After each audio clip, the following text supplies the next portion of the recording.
സത്യനായക മുക്തിദായക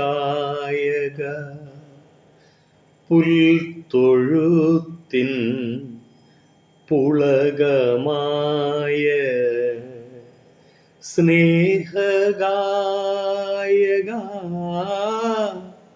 ശ്രീയേശുനായക.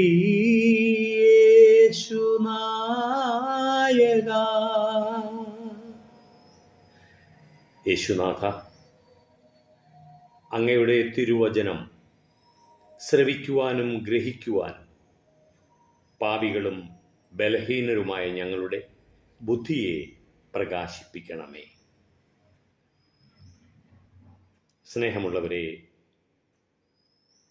മതവിശ്വാസികളായ ആർക്കും ദൈവത്തെ അറിയാൻ സാധിക്കുകയില്ല.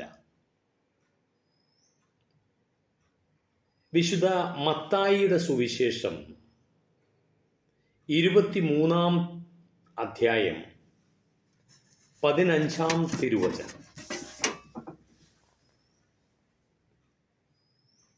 കപടനാട്യക്കാരായ നിയമജ്ഞരെ, ഫരിസേയരെ, നിങ്ങൾക്ക് ദുരിതം.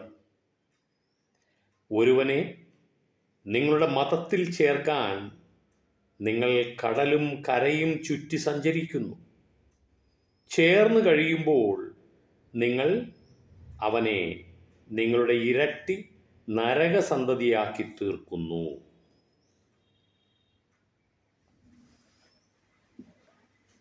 മത്തായിയുടെ സുവിശേഷം 9-ാം അധ്യായം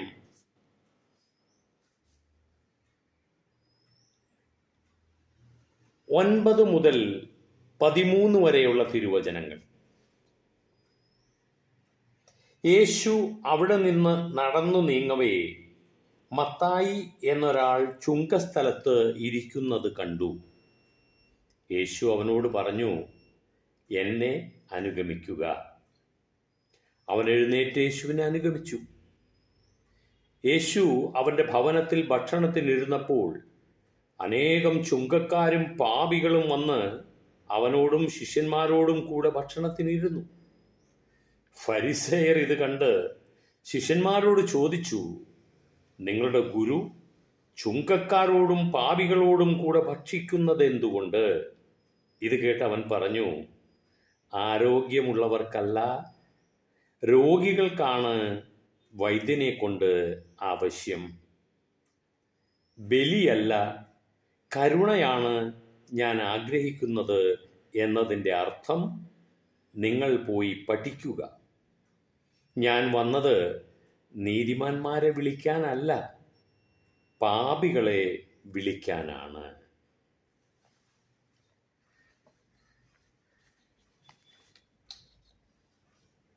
നീതിമാന്മാർ എന്ന് സ്വയം ചമയുന്ന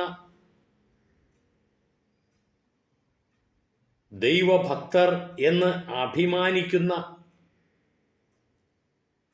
ധാരാളം പേർ ആരാധനാലയങ്ങളിലും അതുപോലുള്ള സ്ഥലങ്ങളിലും തടിച്ചുകൂടുന്നത് നാം കാണാറുണ്ട്. എന്നാൽ അവർ ഹൃദയം കൊണ്ട് ദൈവത്തെ അറിയുന്നില്ല. വിശുദ്ധ മാർക്കോസിന്റെ സുവിശേഷം 7-ാം അധ്യായം 6 മുതൽ 10 വരെയുള്ള തിരുവചനങ്ങൾ. അവൻ പറഞ്ഞു, കപടനാട്യക്കാരായ നിങ്ങളെക്കുറിച്ച് യേശയ്യ ശരിയായി തന്നെ പ്രവചിച്ചു. അവൻ എഴുതിയിരിക്കുന്നു, ഈ ജനം അധരങ്ങൾ കൊണ്ട് എന്നെ ബഹുമാനിക്കുന്നു, എന്നാൽ അവരുടെ ഹൃദയം എന്നിൽ നിന്ന് വളരെ ദൂരെയാണ്. വ്യർത്ഥമായി അവർ എന്നെ ആരാധിക്കുന്നു, മനുഷ്യരുടെ കൽപ്പനകൾ പ്രമാണങ്ങളായി പഠിപ്പിക്കുകയും ചെയ്യുന്നു. ദൈവത്തിൻ്റെ കൽപ്പന ഉപേക്ഷിച്ച് മനുഷ്യരുടെ പാരമ്പര്യം നിങ്ങൾ മുറുകെ പിടിക്കുന്നു. അവൻ തുടർന്നു, നിങ്ങളുടെ പാരമ്പര്യം പാലിക്കാൻ വേണ്ടി നിങ്ങൾ കൗശലപൂർവം ദൈവകൽപ്പന അവഗണിക്കുന്നു.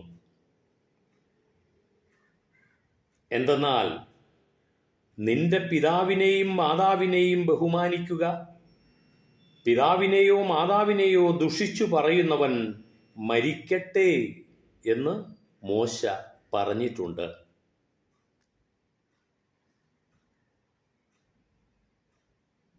വിശുദ്ധ യോഹന്നാൻ എഴുതിയ സുവിശേഷം 4-ാം അധ്യായം 23-24 തിരുവചനങ്ങൾ.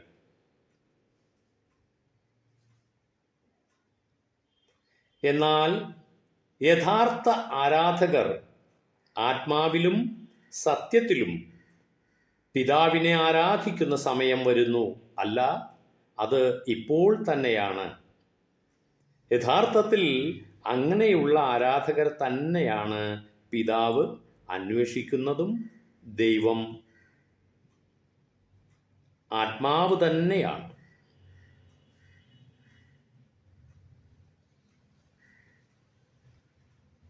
വിശുദ്ധ മാർക്കോസിൻ്റെയും മത്തായിയുടെയും മാർക്കോസിൻ്റെയും ലൂക്കായുടെയും യോഹന്നാൻ്റെയും സുവിശേഷങ്ങളിൽ ആവർത്തിച്ച് കാണുന്ന ഒരു വചനമാണല്ലോ, നിങ്ങൾ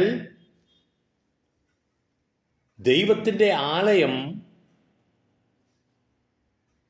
കച്ചവടക്കാരുടെ ഗുഹയാക്കി മാറ്റുന്നു എന്നത്. ഇന്ന് നാം കാണുന്ന ക്രൈസ്തവ ദേവാലയങ്ങളിലും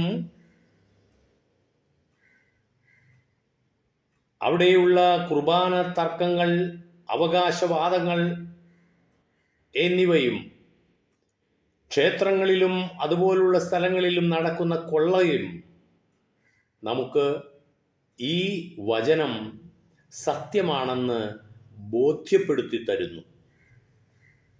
ഇതെല്ലാം മതങ്ങളുടെ മറവിൽ നടക്കുന്ന ചൂതാട്ടങ്ങളല്ലേ, കൊള്ളകളല്ലേ. ഇവിടെ ഒന്നും ദൈവത്തെ അറിയാൻ, ദൈവത്തെ കാണുവാൻ നമുക്കാകില്ല. ഏവർക്കും സമാധാനം നിറയട്ടെ എന്ന് ആശംസിക്കുന്നു.